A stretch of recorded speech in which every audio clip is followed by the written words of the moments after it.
2026-27ನೇ ಶೈಕ್ಷಣಿಕ ಸಾಲಿಗೆ ಮಕ್ಕಳ ದಾಖಲಾತಿಯನ್ನು ಹೆಚ್ಚಿಸಲು ಮಕ್ಕಳ ದಾಖಲಾತಿ ಜಾಗೃತಿ ಅಭಿಯಾನ ಎಂಬ ವಿನೂತನ ಕಾರ್ಯಕ್ರಮ ಹಮ್ಮಿಕೊಳ್ಳಲಾಗಿದೆ ಎಂದು ಬಂಟ್ವಾಳ ತಾಲೂಕು ಶಿಕ್ಷಣಾಧಿಕಾರಿ ಮಾಲತಿ ಹೇಳಿದರು. ಅವರು ಬಿಸಿ ರೋಡ್ನ ಪ್ರೆಸ್ ಕ್ಲಬ್ನಲ್ಲಿ ಕರೆದ ಪತ್ರಿಕಾಗೋಷ್ಠಿಯಲ್ಲಿ ಮಾತನಾಡಿದರು. ವಲಯದಲ್ಲಿ ಬ್ಲಾಕ್ ಮಟ್ಟ, ಹೋಬಳಿ ಮಟ್ಟ ಹಾಗೂ ಕ್ಲಸ್ಟರ್ ಮಟ್ಟ ಎಂಬ 3 ವಿಭಾಗಗಳಲ್ಲಿ ದಾಖಲಾತಿಯನ್ನು ಕೈಗೊಂಡಿದ್ದು ಮೇ 15ರಂದು ಬ್ಲಾಕ್ ಮಟ್ಟದ, ಮೇ 18ರಂದು ಹೋಬಳಿ ಮಟ್ಟ ಹಾಗೂ ಮೇ 20ರಂದು ಕ್ಲಸ್ಟರ್ ಮಟ್ಟದಲ್ಲಿ ದಾಖಲಾತಿ ಅಭಿಯಾನ ನಡೆಯಲಿದೆ ಎಂದು ತಿಳಿಸಿದರು. ಸರ್ಕಾರಿ ಶಾಲೆಗಳಲ್ಲಿ ಮಕ್ಕಳ ದಾಖಲಾತಿಯನ್ನ ಹೆಚ್ಚಿಸುವ ಉದ್ದೇಶದಿಂದ ದಾಖಲಾತಿ ಆಂದೋಲನ 2026-27 ಎಂಬ ಯೋಜನೆಯನ್ನ ಸರ್ಕಾರ ಹಮ್ಮಿಕೊಂಡಿದ್ದು ತಾಲೂಕಿನ ಜನತೆಯ ಸಹಕಾರ ಬೇಕು ಎಂದು ತಿಳಿಸಿದರು.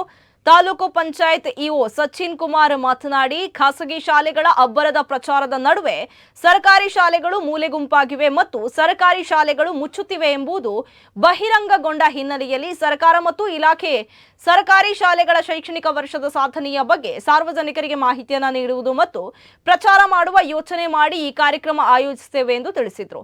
ಜಿಲ್ಲಾ ವಯಸ್ಕರ ಶಿಕ್ಷಣಾಧಿಕಾರಿ ಫಾತಿಮಾ ಬಿಬಿಆರ್ಸಿ, ಸಮನ್ವಯಾಧಿಕಾರಿ ವಿದ್ಯಾ ಉಪಸ್ಥಿತರಿದ್ದರು.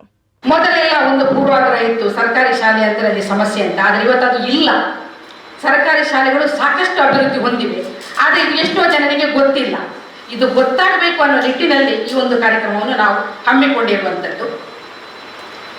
ಪ್ರಸ್ತುತ ನಮ್ಮ ಬಂಟ್ವಾಳ ತಾಲೂಕಿನಲ್ಲಿ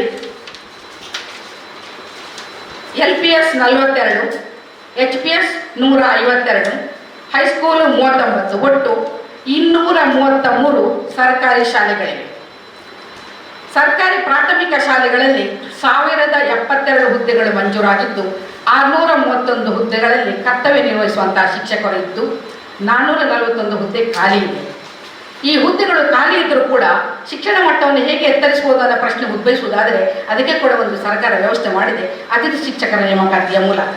ಕಳೆದ 2 ವರ್ಷಗಳಿಂದ ಜೂನ್ ಆರಂಭದಲ್ಲಿ ಅತಿಥಿ ಶಿಕ್ಷಕರನ್ನು ಕೂಡ ಆಯ್ಕೆ ಮಾಡುವಂತಹ ವ್ಯವಸ್ಥೆಯನ್ನು ಸರ್ಕಾರ ಒದಗಿಸಿಕೊಟ್ಟಿದೆ.